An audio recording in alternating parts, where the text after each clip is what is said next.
Perkembangan komputer. Perkembangan komputer dimulai sejak tahun 1940 saat diciptakannya komputer generasi pertama yang dicirikan dengan tabung hampa atau vacuum tube yang digunakannya. Kemudian penggunaan transistor menggantikan tabung hampa menandai munculnya komputer generasi kedua yang berukuran lebih kecil. Sedangkan komputer generasi ketiga ini ditandai dengan digunakannya IC atau Integrated Circuit yang diciptakan pada rentang tahun 1964 hingga 1970. Komponen IC berbentuk hybrid atau solid atau disingkat SLT dan monolitik atau MST.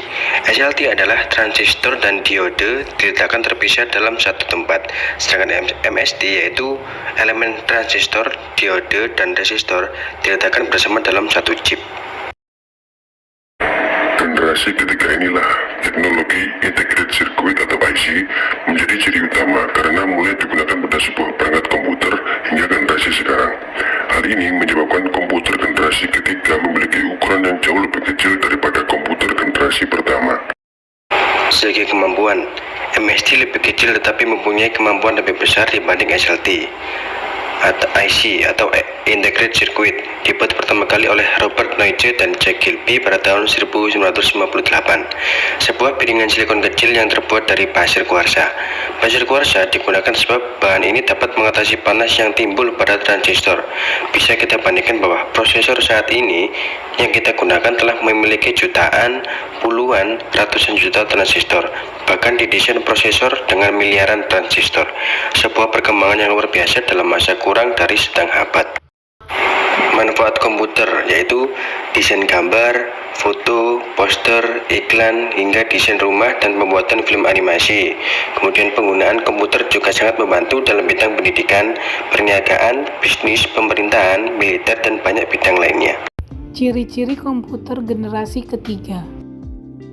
Ciri-ciri komputer pada generasi ketiga yaitu satu, komponen yang digunakan adalah IC atau Integrated Circuits. Dua, karena telah menggunakan IC maka kinerja komputer menjadi lebih tepat. Tiga, kapasitas memori lebih besar dan dapat menyimpan ratusan ribu karakter atau sebelumnya hanya puluhan ribu. Empat, kecepatannya hampir 10.000 kali lebih cepat dari komputer generasi pertama. 5. Kemampuan melakukan multiprocessing dan multitasking. 6. Telah menggunakan terminal visual display dan dapat mengeluarkan suara. 7. Menggunakan media penyimpanan luar disket magnetik atau external disk yang bersifat pengakses datanya secara acak atau random access dengan kapasitas besar atau jutaan karakter. 8. Kemampuan melakukan komunikasi dengan komputer lain lebih baik. Ada beberapa contoh dari generasi komputer generasi ketiga. Yang pertama ada IBM System 360.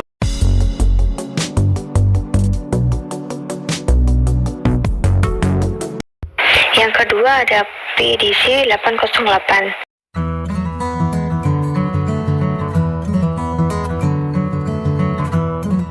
Beberapa gambar dari komputer generasi ketiga. Yang pertama ada IBM S360. Yang kedua ada Digital Equipment Corporation Programmable Data Processor 1. Yang ketiga yaitu gambar komputer generasi ketiga.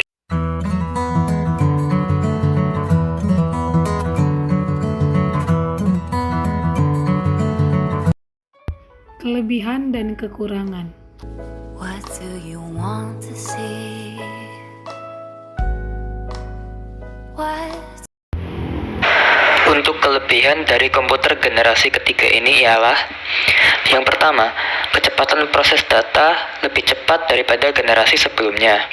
Yang kedua, membutuhkan listrik yang lebih sedikit daripada generasi sebelumnya. Yang ketiga, dapat menyimpan sampai ratusan ribu karakter. Yang keempat, telah dapat menggunakan penyimpanan luar yang bersifat random access, yaitu magnetic disk. Menjalankan program secara bersamaan. Untuk kelemahan dari komputer generasi ketiga ini ialah yang pertama, bentuk fisiknya masih berukuran besar. Yang kedua, pemakaiannya yang rumit.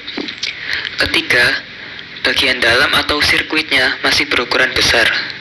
Yang keempat, menghasilkan panas yang berlebihan seperti pada komputer generasi sebelumnya.